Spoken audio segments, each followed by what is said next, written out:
سے لے کر تیسرے یا چوتھے دن تک ہم ان رسومات کی پریکٹس کرتے ہیں جو آئندہ سال آنے والے سال میں ہم نے کرنا ہوتی ہے، جیسے سنت رسول صلی اللہ علیہ وآلہ وسلم، صوم اور صلات کی پابندی، آپس میں محبت، انکساری، اتفاق، امت کے لیے بہتر سے بہتر جستجو کرنے کے لیے کوشش کرنا۔ تو جو اس سال جو عرس ہے جشن عظمت الاولیاء رحمۃ اللہ علیہ، ہماری تقریبات کا پہلا دن جو ہوتا ہے وہ اسی بات کا عکس ہے کہ ہمارے حضور نے ساری زندگی گزاری کیسے۔ پہلا دن مخصوص کیا جاتا ہے، جتنے بھی محبین ہیں، متعلقین ہیں، مریدین ہیں، دنیا بھر سے آتے ہیں۔ دنیا کے تقریباً 40-45 ملکوں میں سلسلہ عالیہ نقیبیہ کی نمائندگی ہے، باقاعدہ ذکر، اذکار، سنت کی پابندی وہ کروائی جاتی ہے۔ تو وہ سب لوگ جو ہیں وہ ان دو عرس میں شامل ہوتے ہیں۔ پہلا دن مخصوص کیا جاتا ہے ان کے استقبال کا۔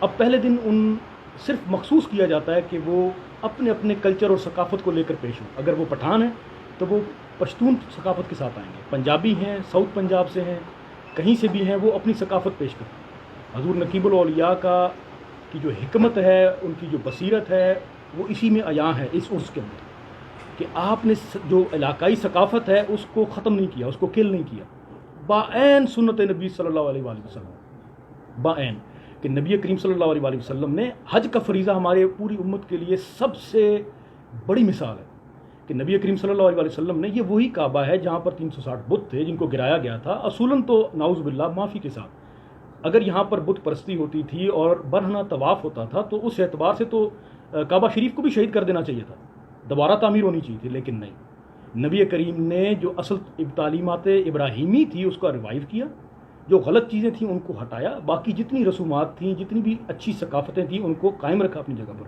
اس کو کل نہیں کیا۔ بالکل اسی طریقے سے آپ دیکھیے کہ پنجاب اور دیگر جو پاکستان کے علاقہ جات ہیں وہاں پر ثقافت جو ہے اس کو بڑا فروغ حاصل ہے، لیکن دینی حلقے میں افسوس کے ساتھ کہا جاتا ہے کہ اس کو اس طریقے سے پیزرائی نہیں ملتی ہے، جس کی وجہ سے معاشرے میں کلیش رہتا ہے، اور دینی جو حلقہ ہے اس کا کبھی بھی عام مخلوق کے ساتھ اس طرح ہم آہنگی نہیں ہو سکتی ہے، ہمیشہ جھگڑے ہی چلے رہتے ہیں، لیکن ایسی بات قطعاً نہیں ہے۔ حضور نقیب الاولیاء نے اس چیز کو بڑے غور سے سمجھا کہ امت کو اکٹھا کرنے کا طریقہ کیا ہے۔ اگر خواجہ اجمیری نے اور خواجہ نظام الدین اولیاء حضور امیر خسرو رحمۃ اللہ علیہ نے اگر طبلہ باجا اور میوزک کے ذریعے صوفیاء اور پوری امت کو اکٹھا کیا، ہندوؤں لاکھوں کروڑوں کو مسلمان کیا، تو اس دور کی یہ ضرورت تھی کہ ہم ایسی علاقائی ثقافت کو مارے نہ، اس کے اندر سے غلیظ اور دوسری چیزیں جو ان کو ہٹا دیا جائے، لیکن ان کو اکٹھا کیا جائے۔ تو ثقافت کی وجہ سے میں یہ بڑے ببانگ دہل کہتا ہوں، یہ پیغام ہے کہ ثقافت کو فروغ ملنا چاہیے۔ تو یہ پہلا دن مخصوص کیا گیا، اس کی وجہ سے ہمارے سلسلے کو ترقی بہت ملی۔ ہمارے سلسلے کے اندر لوگوں میں جو انسان کے جو چھپے ہوئے جذبات تھے ان کے اظہار کی ان کو اجازت دی گئی، جو اسلامی طریقے کے اندر رہتے، اسلامی دائرہ اس کے اندر رہتے ہوئے، تو اس کی وجہ سے سلسلے نے وسعت پکڑی۔ جو لوگ ذکر فکر اور صلات سے تھوڑا سا غافل رہتے تھے، کتراتے تھے، اسی بہانے سے ہم لوگ ان لوگوں کو صرف لے کر آئے۔ اس طرح یہ پہلا دن جو ہے گئے رات تک استقبال کیا جاتا ہے پورے پاکستان اور بیرون ملک سے آئے ہوئے جتنے بھی محبین ہیں۔ دوسرے دن ہم محفل مشاعرہ ہوتا ہے، اسلامی محفل مشاعرہ اور بزرگوں کا محفل مشاعرہ، جس میں مختلف بزرگان دین کا تذکرہ بھی ہوتا ہے، تقاریر بھی ہوتی ہیں، ان کی زندگیوں پر روشنی بھی ڈالی جاتی ہے، محفل نعت بھی ہوتی ہے، محفل ذکر بھی ہوتی ہے، اس طرح بیعت کا سلسلہ بھی چلتا رہتا ہے۔ تو تیسرے دن محفل سماع، چادر پوشی، غسل مبارک چوتھے دن ہوتا ہے۔ کیونکہ یہ عرس مبارک جشن عظمت الاولیاء تین دنوں پر محیط ہے، تو اس کو ہم شارٹ کر دیتے ہیں۔ پہلے دن استقبال ہم کرتے ہیں عشاء تک یا تھوڑا عشاء کے بعد تک، اس کے بعد محفل مشاعرہ، صوفیانہ مشاعرہ، اس میں تقاریر، اس میں ذکر فکر، اس میں محفل نعت، اور گئے رات تک عبادت، ریاضت اور وظائف جو ہیں اس کی وہ پریکٹسز کی جاتی ہیں۔ تو یہ ہمارے عرس کی تقریبات ہیں، بقایا پھر آپ تشریف لائیں گے بھی تو آپ بغور اس کا جائزہ بھی لیتے رہیں گے، اس کے اندر سے جو بھی اچھی چیزیں ہیں وہ آپ خود بھی دیکھتے رہیں گے۔ تو اسی طریقے پہ جو عرس پہ لوگ سیکھ کر جاتے ہیں، پورا سال پھر وہ اس پر پابند رہتے ہیں کہ وہ دائیں سے بائیں نہ ہوں، سنت نبی صلی اللہ علیہ وسلم کو پورا کرتے رہیں، ذکر اذکار پہ پابند رہیں، سوموار جمعرات کے ذکر اذکار ہیں، دوسری جتنی بھی دینی تقریبات جو ان کے علاقہ جات میں، بیرون ملکوں میں، اندرون ملکوں میں، وہ شریک ہوتے ہیں اور دین کی خدمت بھی کرتے ہیں اور عوام کی خدمت بھی کرتے ہیں۔ اس عرس کا خاصہ یہ ہے کہ حضور قبلہ عالم کی تعلیمات کے مطابق اور حضور عظمت الاولیاء کی تعلیمات کے مطابق لنگر پر بہت توجہ کی جاتی ہے، جو لنگر شریف ہے، بلکہ آپ یوں کہہ لیجئے کہ مرکز نقیب آباد شریف خود لگ بھگ 80% اناج خود خود کفیل ہے. ہم اگاتے ہیں، سارا سال محنت کرتے ہیں، اور ہماری جو سالانہ تقریباً 20 تقریبات بنتی ہیں عرسوں کو ملا کر، ہم ان پہ مخلوق کی خدمت خود کرتے ہیں. اور یہ سعادت ہے ہم دونوں سجادگان کو، ہم سے پہلے بزرگان کو. تو جو ہمارے ساتھ محبین ہیں، متعلقین ہیں، وہ بھی کوشش کرتے ہیں، سارا سال محنت کرتے ہیں. اس بار آپ تشریف لائیں گے، لنگر خانے کا دورہ ضرور کیجیے. آپ محظوظ بھی ہوں گے، آپ ہمیں دعائیں بھی دیں گے کہ کس طریقے سے مخلوق کی خدمت صرف اللہ کی رضا کی خاطر کی جاتی ہے. جی تو سر حضور والا یہ بھی بتائیے گا کہ ایک تو آئی نو کہ آپ کا اوقاف ڈپارٹمنٹ کا تو کنسرن نہیں ہے کہ آپ نے جو علاقائی ثقافت ہے اس کو ختم نہیں کیا، اس کو کل نہیں کیا. باعین سنت نبی صلی اللہ علیہ وسلم، باعین کہ نبی کریم صلی اللہ علیہ وسلم نے حج کا فریضہ ہمارے پوری امت کے لیے سب سے بڑی مثال ہے کہ نبی کریم صلی اللہ علیہ وسلم نے، یہ وہی کعبہ ہے جہاں پر 360 بت تھے جن کو گرایا گیا تھا. اصولاً تو نعوذ باللہ معافی کے ساتھ اگر یہاں پر بت پرستی ہوتی تھی اور برہنہ طواف ہوتا تھا تو اس اعتبار سے تو کعبہ شریف کو بھی شہید کر دینا چاہیے تھا، دوبارہ تعمیر ہونی چاہیے تھی. لیکن نہیں، نبی کریم نے جو اصل تعلیمات ابراہیمی تھی اس کا ریوائو کیا، جو غلط چیزیں تھیں ان کو ہٹایا، باقی جتنی رسومات تھیں، جتنی بھی اچھی ثقافتیں تھیں ان کو قائم رکھا اپنی جگہ پر، اس کو کل نہیں کیا.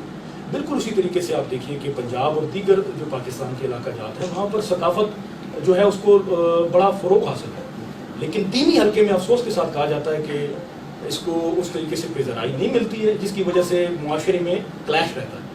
اور دینی جو حلقہ ہے اس کا کبھی بھی عام مخلوق کے ساتھ اس طرح ہم آہنگی نہیں ہو سکتی ہے، ہمیشہ جھگڑے ہی چلے رہتے ہیں.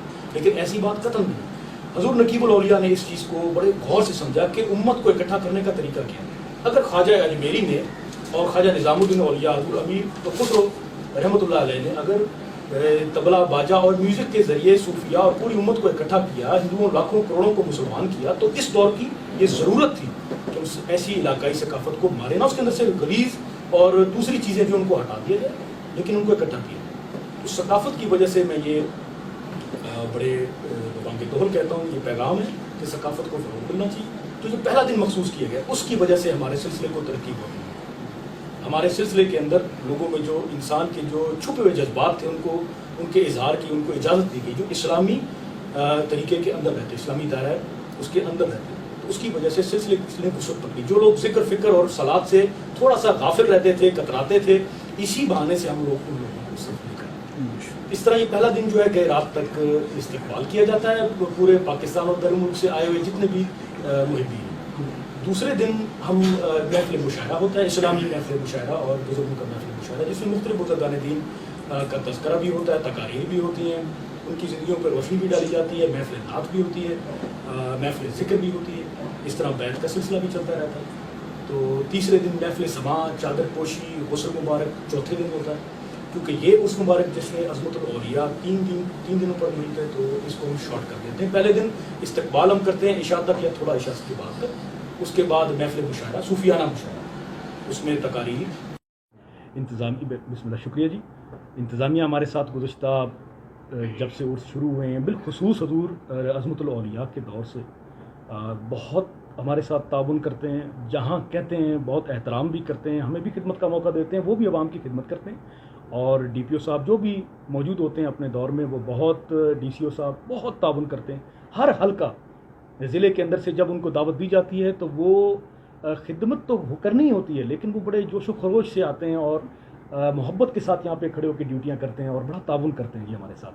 ہمارا جشن نقیب الاولیاء تو رجسٹرڈ ہے، لیکن اس کے باوجود اس عرس پر اور دیگر تقریبات پہ ہمارے ساتھ جو انتظامیہ ہے بہت محبت کے ساتھ تعاون کرتے ہیں جی.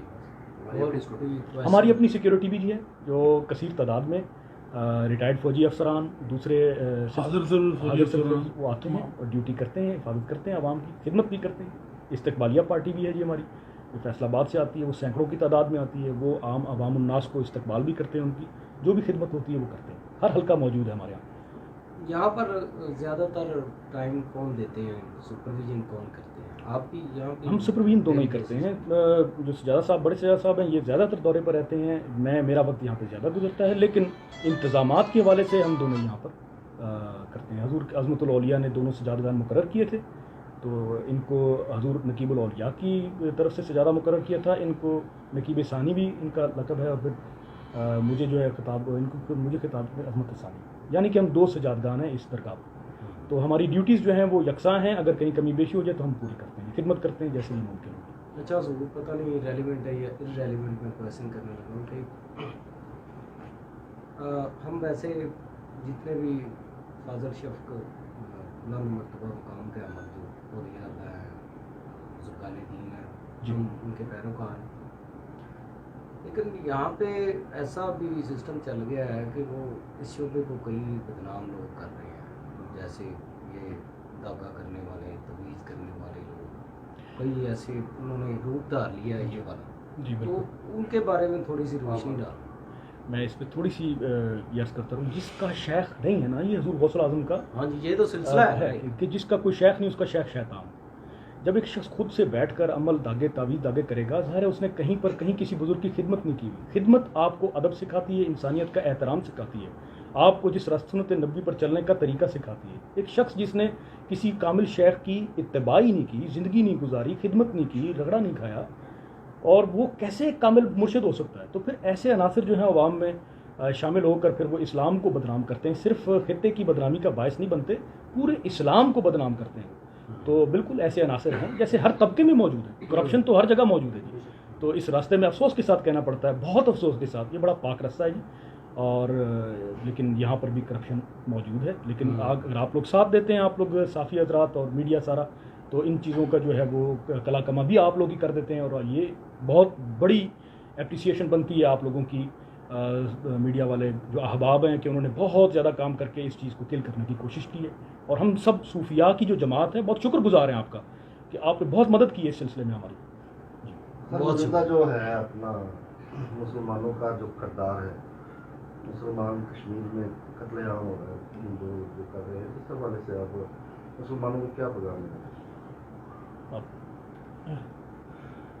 قتل عام کے حوالے سے تو اللہ رحم فرمائے، جو وہاں پر حالات ہیں یہ پریکٹیکل جا کر دیکھا جا سکتا ہے، یہ صرف گفتگو کی حد تک نہ رہے۔ جس نے کشمیری حالات دیکھنے ہیں، میری شادی کشمیر سے ہوئی ہے، میرا بہت زیادہ آنا جانا ہے کشمیر میں، پورے کشمیر میں، صرف ایک جگہ پوائنٹ آؤٹ نہیں ہے، پورے کشمیر میں بہت زیادہ آنا جانا ہے۔ آپ جا کر وہاں پر حالات زندگی دیکھیں تو یہ لوگ بہت زیادہ پریشان ہیں۔ ہم لوگ تو صرف میڈیا میں اگر بتا دیں یا کوئی گفتگو کر لے تو وہ صرف ایک چھوٹی سی بات آپ اس کو سن لیں گے، وہاں پر جا کر دیکھیں تو ان لوگوں کی زندگیاں عذاب سے اوپر والی اسٹیج پر ہیں، مطلب لفظوں میں بیان نہیں آپ نہیں بیان کر سکتے، آپ یقین نہیں کر سکتے۔ ایک شخص صبح اٹھتا ہے، اپنے بچوں کو اسکول نہیں بھیج سکتا، صرف اس لیے کہ سامنے سے فائرنگ ہو رہی ہے۔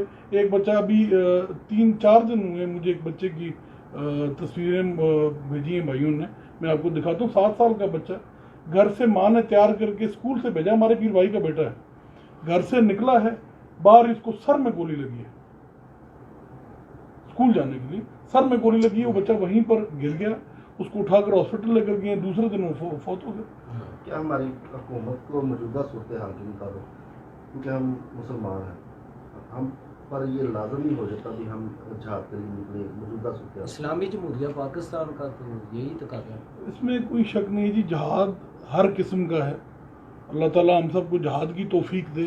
پہلے تو اس لفظ کے معنی سمجھے جائیں تو پھر اس پر چلا جائے، کیوں نہیں، بالکل جہاد کا حق رکھتا ہے ہر مسلمان، اور حکم بھی اسی طرح ہے، پر جس طریقہ پر ہم سے بات چیت چل رہی ہے، اگر اس طریقہ سے اس کا حل نکل آتا ہے تو اس سے بہترین چیز اور کچھ نہیں ہے کہ اگر گفتگو سے نہ ان کا نقصان ہو نہ ہمارا ہو۔ اصل میں پس کون رہے ہیں؟ کشمیری۔ تو اگر گفتگو سے ان کے حالات بہتر ہو جاتے ہیں تو اس سے بہتر آپشن کوئی نہیں ہے۔ دونوں ایٹمی ممالک ہیں، خدا نہ خواستہ صرف ہم لوگوں نے سنا ہوا ہے کہ یہ جنگ اس طرح ہوتی ہے، دیکھی نہیں ہے۔